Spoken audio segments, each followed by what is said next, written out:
agora com aquele tema que é o maior impasse desta nação: a escolha do novo Procurador-Geral da República.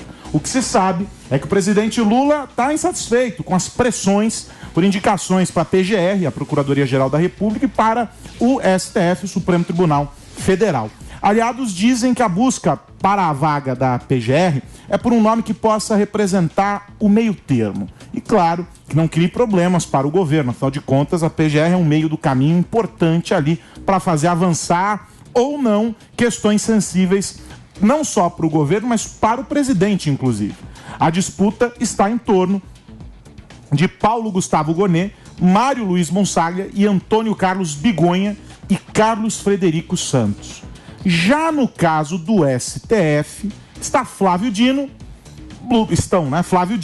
Bruno Dantas e Jorge Messias. Eu lembro a você que este trio aqui já fez a aposta. Quem ganhou aqui, que eu tô com Alzheimer mesmo, o Dino, né? Flávio Dino. O Dino ganhou 2-1. É uma aposta entristecida, né? Uma aposta entristecida. Mas a gente acredita que será, mas não deveria ser. Seria do lado, cara. Poderia ser a Glaze. Não, Deus. Não. Só que vejam só. Dá pra piorar, né? Para além desta polêmica de vocês três aqui, desta discordância entre vocês, há um outro elemento nessa história. Valdemar Costa Neto, que é o presidente do PL, diz que o partido deve votar a favor de uma eventual nomeação de Dino ao STF. Vejam só vocês. O mundo capota. E não, o mundo não dá volta, ele capota, assim, é um negócio louco. E não demorou muito para que senadores do partido criticassem a fala do presidente da sigla. A fala mais dura, evidentemente, partiu de Flávio Bolsonaro, filho do ex-presidente, foi às redes sociais para dizer que jamais votará a favor de uma pessoa arrogante, segundo ele. Finalizou dizendo que Dino não passaria. Se o Flávio Bolsonaro tivesse no nosso bolão aqui, tinha dado empate. Veja só. E aí, o PL vai votar em defesa do Dino, Pepe? Essa é uma boa pergunta, Aros. O PL é um partido de direita, se apresenta como partido de direita, mas é bom lembrar que o PL, historicamente, sempre foi ligado ao PT. Não é? O Bolsonaro entrou no PL somente ano passado, né? A entrada do Bolsonaro no PL foi uma entrada completamente artificial. Então, há vários petistas, há várias pessoas que se alinham ao petismo dentro do PL. Essa é a grande confusão de identidade do partido atualmente. Tem vários deputados federais, tem vários prefeitos que preferem o Lula ao Bolsonaro. É uma questão que o Valdemar da Costa Neto tem que resolver internamente. Em relação à eleição, à votação no Senado do ministro do STF, é bom lembrar que a votação é por maioria absoluta. Então, o presidente da República sempre conseguiu formar a maioria e aprovar a sua indicação. E há vários estudos, né, dizendo que, por conta disso, vários senadores, sabendo que a vitória é iminente, o que eles fazem? Eles votam também de boiada. Uma espécie de efeito manada. Efeito manada, para poder falar o seguinte: opa, eu votei em você. Para ficar bem, né? Para ficar bem na fita, né? Mas esse é um problema do nosso sistema, né, de indicação. Já diria Capitão Nascimento. Não é um problema, não nessas palavras específico do PL. Agora, o PL, então, é um partido sob esta leitura? É um partido, exato, com as ideias do presidente do partido. Bom dia, os colegas, todos que nos acompanham. Mas tem uma questão aí. O Valdemar da Costa Neto, apesar de ter opiniões que não agradam, em especial aquela ala mais bolsonarista do partido, ele é um estrategista, ele é um político que sabe jogar o jogo. Nesse caso, um jogo de xadrez em que ele prevê as próximas jogadas.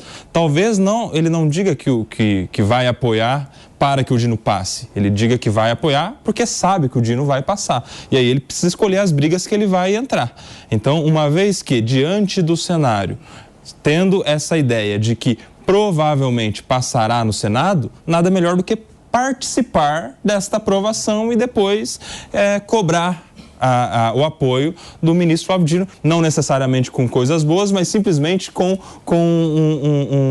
um apoio no Supremo Tribunal Federal para não ter nenhum tipo de remorso, ressentimento quando ele lá estiver. Então, eu acredito que a gente precisa interpretar essa fala do presidente Valdemar da Costa Neto como uma leitura. Ele está lendo o Senado Federal como uma casa em que o Dino será aprovado. Agora, para aqueles que não foram alfabetizados na política e são incapazes de fazer esta mesma leitura, e aí me refiro a muita gente que está nos acompanhando e que vê a política e quer entender esse universo, esse tipo de coisa que nós estamos discutindo aqui, esta notícia, por exemplo, mano, ela dá um nó na cabeça do cidadão. Sim. Que o cara fala, pô, peraí, até meses atrás, havia uma postura absolutamente combativa. Esse partido arregimentou vários políticos, várias figuras de expressão dentro de um espectro político. Todo mundo se aglutinou ali e esse foi o pelotão que defendeu até a última hora o então presidente e que ainda hoje, em grande parte, vocaliza as ideias e aquilo que o ex-presidente Bolsonaro manifestava, agora falando menos, inclusive, mas até pouco tempo atrás falando bastante, esses caras estavam ali. Esse partido, sob certa perspectiva, ocupou um espaço dentro desse tabuleiro, para usar a metáfora do xadrez, que estava meio vazio. Eu sou o representante da direita, ou do conservadorismo, do nome que a gente quiser dar dentro dessa bagunça aí que virou a política. Mas com uma história dessa, primeiro o cara pensa assim, pô, parece cavalo de pau. Quem explica um negócio desse? A questão é que a gente precisa olhar a história do PL para além do último verniz que foi passado para disputar a eleição.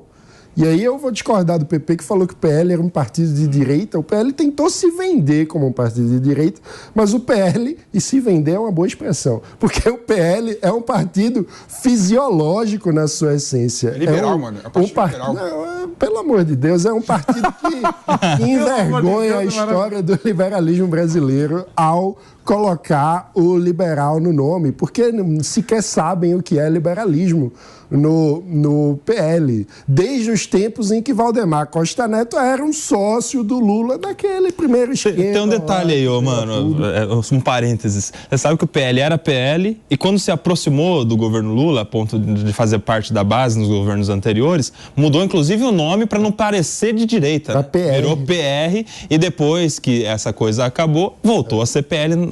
E você sabe que mudou de nome para Partido Republicano com práticas nada republicanas e aí volta o nome para Partido Liberal com práticas nada liberais. Porque, infelizmente, a essência, o DNA do PL ao longo da sua história, lembrando que no Brasil tem essa coisa estranha dos partidos que tem um dono. E o dono do PL é o Valdemar Costa Neto, com a atuação política que ele sempre teve. Então, o que aconteceu foi que o Bolsonaro se ofereceu para ser um funcionário de luxo do Valdemar. O Valdemar achou que era uma boa estratégia do ponto de vista eleitoral, então passaram um verniz de que o partido seria um partido de direita, mas não fizeram mudança estrutural nenhuma nessa casa antes de passar o verniz. Então, o resultado é esse tipo de situação que a gente vê. Um discurso eleitoral de alguns entra em choque absoluto com o que é a essência do partido. Mas não dá para negar que, apesar do verniz que você fala, né, do histórico e do próprio presidente do partido, nós temos hoje uma maioria de deputados que são de direita e que são do PL. Então, se a gente interpretar a bancada do PL, é uma bancada majoritariamente, não inteiramente, mas majoritariamente de direita, e isso precisa ser considerado também. E aí isso volta àquela história que a gente discutia da questão do programa dos partidos e de aglutinar essas ideias, porque tudo é uma grande bagunça sobre esse aspecto ideológico aqui no Brasil. Quer completar rapidinho? Eu não sei se o pessoal que foi eleito no bojo do PL no Congresso é majoritariamente de direita, não. Também não sei, não. É sim, Não. pô. É o pessoal 99... que se aproveitou da popularidade do Bolsonaro. Grudou na se imagem. elegeu como Grudou na bolsonarista, imagem. né? Sim, Naturalmente mas de Isso aí direita. falar que é de direita. Naturalmente, Não não. necessariamente. A gente tem um núcleo que não é de direita, um núcleo que é bolsonarista até debaixo d'água, e tem ali um meio termo que pode ser de um lado Mas ou de outro. tem muita Hoje gente a gente que se elege com um discurso e que quando você vai olhar a prática, não tem nada a ver com o discurso. Mas a gente tem cerca de eleitoral. 70 deputados do PL, mais ou menos, na oposição. Isso Vamos ter que fazer o censo para identificar onde cada um se enquadra nessa Oposição história. que votou a favor da reforma tributária, diga-se de passagem. Mas porque o próprio PL estava dividido nisso também, né? É oposição, a tal oposição. Olha só, ontem